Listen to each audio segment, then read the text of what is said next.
in today's list of words, we're looking at schwa endings. So you can see we've got a variety of endings on these words. We've got an A, an ER, an OUR, and an AR. But they're all, we tend to give them all a schwa ending, which is like a grunt ending. So we go area, soccer, fever, vapor, saviour, umbrella, gorilla, replica, formula, particular.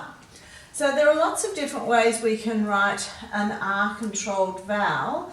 So if you put a vowel with an R, you've got an R-controlled vowel. We have other representations too, where we might have a couple of vowels with an R. And whenever you have a vowel with an R, when it's forming an R-controlled vowel, it's always making a long vowel sound. So we're shortening that long vowel sound in all of these words to the short schwa sound. So it just makes the spelling harder for us. Go through and highlight anything within those words that will make the spelling easier for you. And let's go through and work out what these words mean. So an area is a region or a part of a place. It could be a grey area, which means it's not well defined. Soccer is a form of football played with a round ball, which may not be handled except by the goalkeeper. A fever is a state above normal body temperature. Some people may get cabin fever, or something may be fever pitched, but you'll have to think about the meanings of those two sayings for one of the days that are coming up. Vapor is steam. A saviour is someone who has rescued others from harm. An umbrella is a circular material canopy on a metal frame supported by a central rod used as protection against rain or sun. Now we have other names for an umbrella. Some people may call it a brolly or a parasol, a gamp or a sunshade. Now gorilla is the largest living primate. It has a large head, short neck, it is powerfully built. It's a great ape. It lives in forests in Central Africa. A replica is a copy of something. A formula is a mathematical relationship written in symbols. And you can also have a saying which is a formula for disaster. So you have to think about what that means. And particular means specific. You don't have to think carefully with this list of words because they all end with the schwa sound, but we're writing the schwa sound in 4 different ways. So just be aware of that and go through and highlight it to make it easier for you to remember. Now down here you have to find the word above that means the same as the 3 given words and write them next to each of them. Fill in the gap with the list word. If you're unsure of any meanings, go back to the day 1. And same with the definitions. We talked about these all yesterday.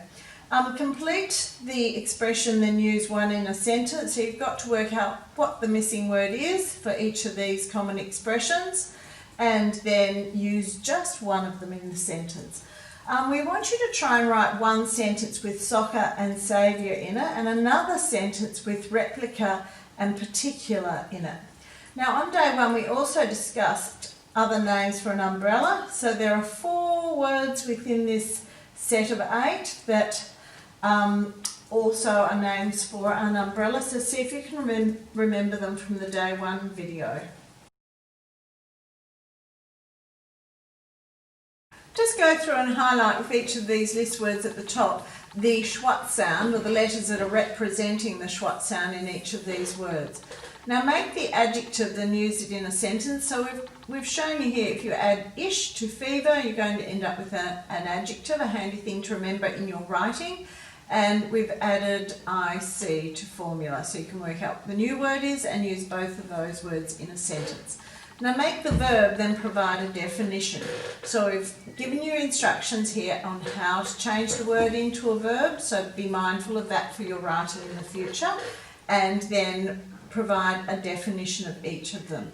So you may need to think about what we talked about on the day 1 when we went through all the definitions of the words above. Now make the adverb, then fill in the gap with the correct adverb. So you know we commonly add ly to form an adverb. So that may help you, and then you've just got to finish off those 2 sentences. Now plurals mean more than one, so you've got to have area go to areas, etc. Now down here, some nouns don't have plural forms because they are uncountable. Can you think of other uncountable nouns? We've given you 2 examples, as in soccer and anger.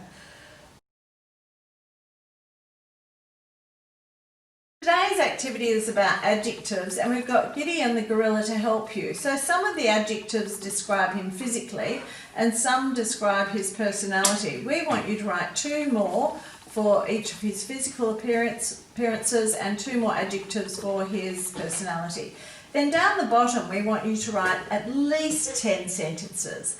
And in those sentences we want you to describe Gideon and his typical day.